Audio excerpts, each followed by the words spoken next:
Good morning, students. Welcome back to Biology Classroom once again. Today I am going to start Chapter 5, Respiratory System. So look at the book. What is respiration? All the organisms require energy for performing various activities and maintaining their life. This energy is obtained by the breaking down of digested food during the process of respiration. The process of releasing energy from food is called respiration. So what is respiration? Basically, respiration is a biological process by which actually we get energy by breaking down the digested food.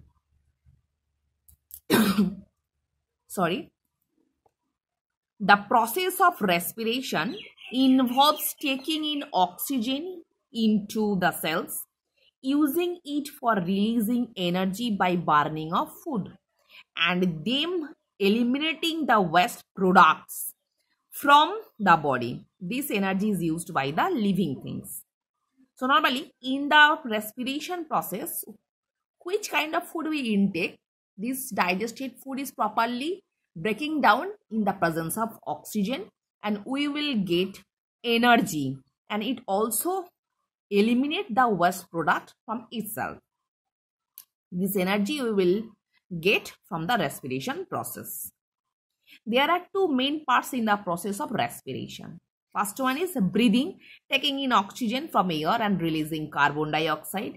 And the second process is using oxygen in the cells of the organism for releasing energy from the food. So in the presence of oxygen, basically digested food is properly breaking down and we will get energy.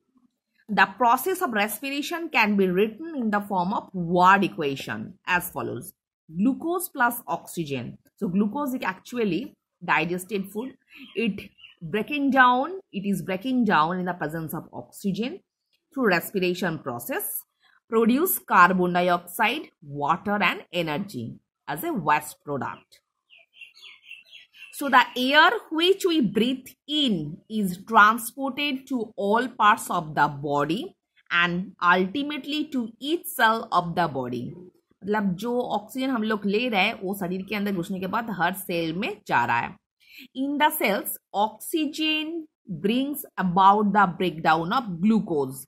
The process of breakdown of food in the cells of the body with the release of energy is called respiration. So inside the cell, the digested food is totally breaking down in the presence of oxygen and release carbon dioxide, water and energy as a waste product. This process is also known as respiration.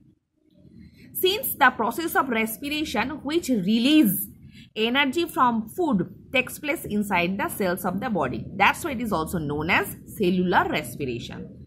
So normally respiration process is happen inside the cell. That's why it is also known as cellular respiration. It takes place in the cells of an organism.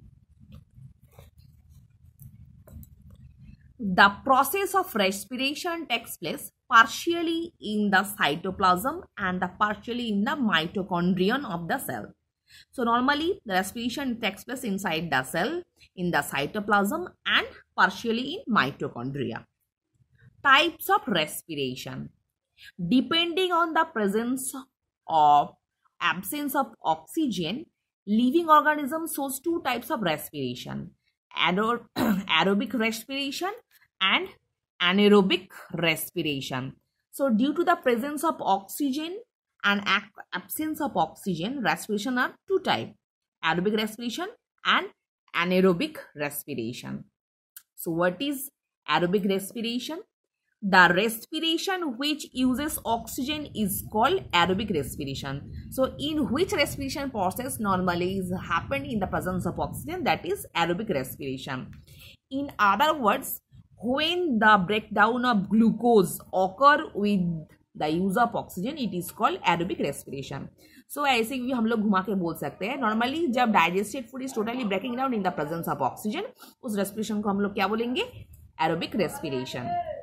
It is called aerobic respiration because it uses air which contain oxygen. Aerobic means with air Aero means presence, obic means air.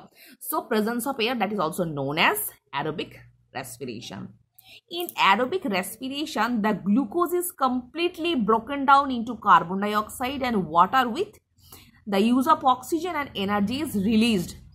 The breaking down of food during aerobic respiration can be represented by the means of word equation as follows. Glucose, that is totally breaking down in the presence of oxygen through aerobic respiration process. It produces carbon dioxide, water and energy as a waste product.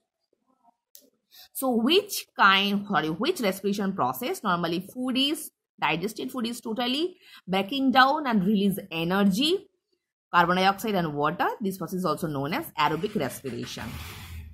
Most of the organisms such as our humans, cat, lion, elephant, cow, snake, earthworm and the fish carry the aerobic respiration.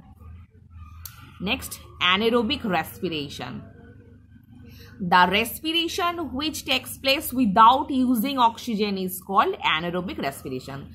So when the oxygen is absent to taking place the respiration process, that is anaerobic respiration.